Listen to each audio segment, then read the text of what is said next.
fait taper. Oui, mais ça peut arriver. C'est pas une science exacte, ça. Hein. On peut pas donner de règle absolue. Tout dépend du niveau du joueur que vous avez en face de vous, de son tempérament et du vôtre. Un novice sera à interpréter au premier degré, un bon joueur au deuxième degré, un excellent joueur peut aller jusqu'au troisième, quatrième degré. C'est-à-dire qu'il va chercher à être le plus vicieux. Et le grand joueur, vaut mieux renoncer à le lire et jouer vos cartes.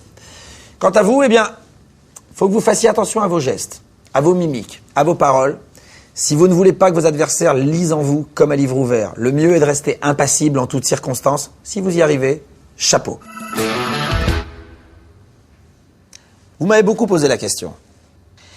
Est-ce que vous portez des lunettes? Est-ce que c'est important de porter des lunettes? Qu'est-ce qui se passe derrière ces lunettes? Plusieurs choses. En ce qui me concerne, les lunettes, je les utilise beaucoup à Las Vegas, dans les premiers jours. Pourquoi?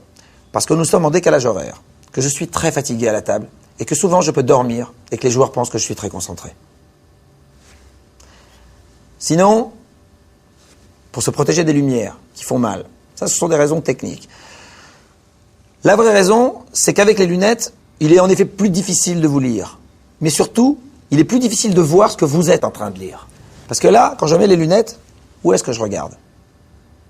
Ça, c'est l'importance des lunettes. La seule, à mon sens. Je suis en train de regarder là, là, là, là, là, là. Vous voyez pas mes yeux. Vous savez pas ce que j'ai enregistré ou pas enregistré. Ça, c'est important.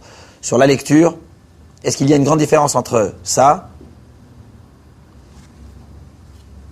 et ça? Je crois pas.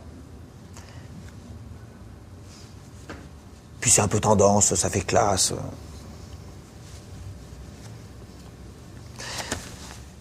Le bluff.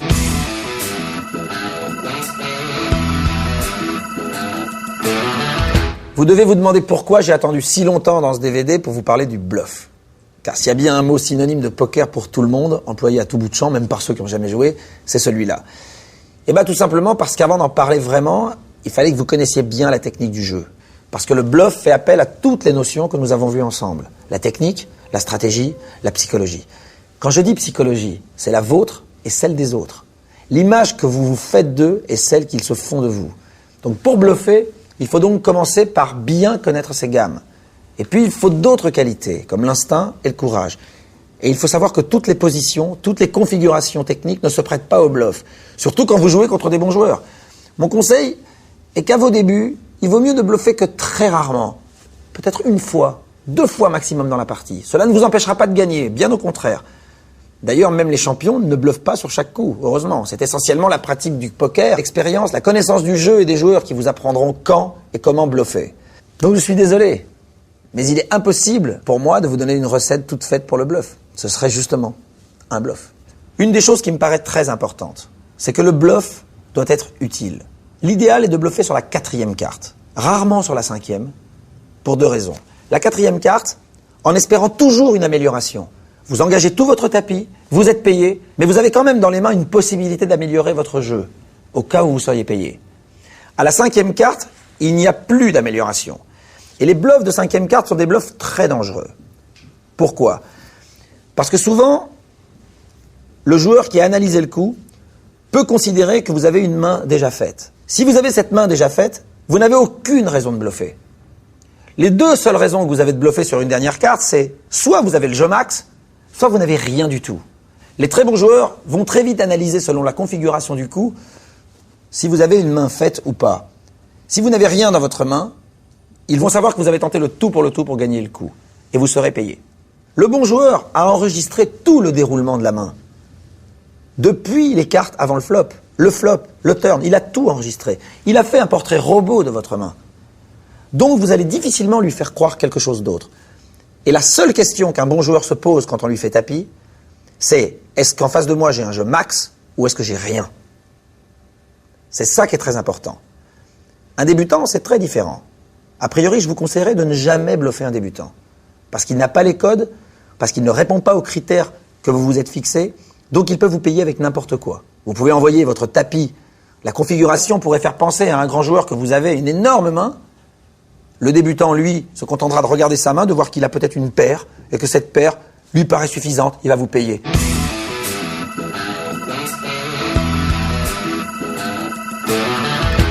Ça y est, c'est bon? Vous êtes prêts? Je peux y aller? Mais avant de vous laisser vous débrouiller tout seul, je vais vous donner mes dernières recommandations. Quelques petits conseils que j'applique moi-même quand je joue à une table, à tel point d'ailleurs que maintenant ce sont des automatismes et que j'ai même plus vraiment besoin d'y penser.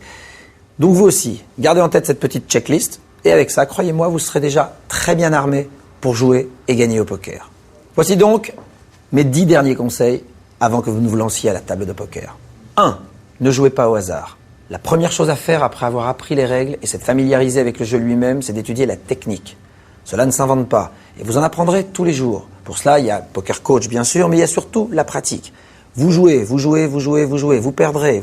Il faut payer pour apprendre, il faut perdre pour apprendre. Sélectionnez vos mains de départ non seulement selon leur valeur intrinsèque, mais aussi selon votre position à la table, par rapport aux boutons et les mises des autres joueurs.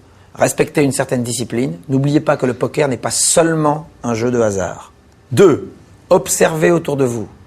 Ne tombez pas en admiration devant vos cartes et d'ailleurs attendez pour les regarder que ce soit à votre tour de parole. Avant, rien de mieux que guetter les réactions, les tics de vos adversaires quand ils découvrent les leurs. Au dernier moment, regardez votre jeu, mémorisez-le une fois pour toutes. À tout moment, tous vos sens doivent rester disponibles pour étudier l'évolution de la situation. 3. Prenez votre temps. Vous aurez parfois de nombreux éléments à analyser, des décisions difficiles à prendre, pas de précipitation. Jouez à votre rythme. Prenez votre temps. Et prenez-le aussi si la décision est évidente. Car si vous ne réfléchissez que lorsque vous avez un problème, votre comportement deviendra lisible par vos adversaires, même s'ils n'ont pas une licence en psycho. Donc obligez-vous à compter mentalement au moins jusqu'à 5 avant d'entreprendre une action, même évidente. 4. Ne gaspillez pas vos jetons. Arrêtez de penser que vous devez être de tous les coups. C'est comme les rames de métro, il y en aura toujours une autre qui passera dans une minute. Donc ne jouez pas avec n'importe quoi sous prétexte que la mise n'est pas énorme. Cela vous obligera parfois à passer pendant une demi-heure, même davantage, c'est pas grave. C'est parfois ennuyeux, mais tant pis, cela vaut mieux que de jeter votre argent par les fenêtres ou de se faire éliminer d'un tournoi. 5. Méfiez-vous des petites paires. Les paires servies entre les 2 et les 6, surtout si vous êtes en début de parole, sont très délicates à jouer. Votre position à la table avec de telles mains est primordiale, de même que le nombre de joueurs et le prix à payer. Il est important de calculer votre cote et votre espérance de gain, sachant que votre principale chance de remporter le pot est de réussir un brelan, ce qui arrive moins d'une fois sur 8 sur le flop. 6. Apprenez à doser vos mises. L'une des subtilités du Texas Hold'em No Limit est de savoir faire les bonnes relances. Ni trop faibles, ni trop fortes. Inutile de miser 1000 quand il n'y a que 100 à gagner. Et à l'inverse, ne misez pas 100 quand il y a déjà 1000 dans le pot. Il vous faut aussi essayer de ne pas miser toujours exactement le même montant en fonction de la force de votre jeu. Variez pour ne pas être lu par vos adversaires. Si vous dites tapis à chaque fois que vous avez un jeu max, que vous faites une mise moyenne quand vous avez un jeu moyen et que vous ne misez pas si vous avez un jeu faible, vos adversaires sauront trop vite qui vous êtes et trop vite ils auront lu dans vos cartes. 7. Soyez audacieux. À tous les stades du coup, n'hésitez pas à être agressif et à mettre vos jetons en premier si la main vaut la peine d'être jouée. Si par exemple vous n'avez pas la moindre paire mais un tirage couleur plus un tirage quinte sur le flop, ne soyez pas timoré avec vos jetons. Le semi-bluff est une arme redoutable. 8. Ne soyez pas émotif. Pas de panique. Que vous cherchiez à exploiter une quinte flush ou que vous choisissiez de risquer tous vos jetons sur un bluff, l'important est de garder votre lucidité et votre impassibilité en toutes circonstances. L'émotion est votre ennemi car elle vous empêche d'analyser toutes les informations dont vous disposez. Si vous devenez tout rouge et écarquillez les yeux quand vous avez du jeu, les adversaires risquent de s'en apercevoir. 9. Résistez au coup du sort et respectez vos adversaires. Le poker est une rude école pour les nerfs. Les vôtres, mais aussi ceux de vos adversaires. Vous gagnez, contrôlez-vous par respect pour celui qui a perdu. Vous perdez, ne vous découragez pas et ne vous énervez pas non plus. En tout cas, essayez. 10. N'attendez pas de miracle. Ne tentez pas le diable avec un tirage lointain. Bien sûr, tout peut arriver, mais surtout le pire dans ces cas-là. Retenez les problèmes élémentaires et soyez rationnel. C'est la seule manière de mettre le hasard de votre côté, au moins sur le long terme. Voilà, ce ne sont que quelques conseils. J'espère qu'ils vous seront utiles. Travaillez, réfléchissez, concentrez-vous, remettez-vous en question. Ne pensez jamais que c'est acquis. Ne sous-estimez jamais un adversaire, quel qu'il soit. Et peut-être qu'un jour, au hasard de quelques voyages, en passant par Las Vegas, vous gagnerez ça. Ça, c'est le bracelet de champion du monde. Je l'ai gagné en 98. C'est mythique. Quand vous portez ça à votre poignet à Las Vegas, les autres joueurs sont un peu plus effrayés. C'est un beau souvenir. Je vous le souhaite.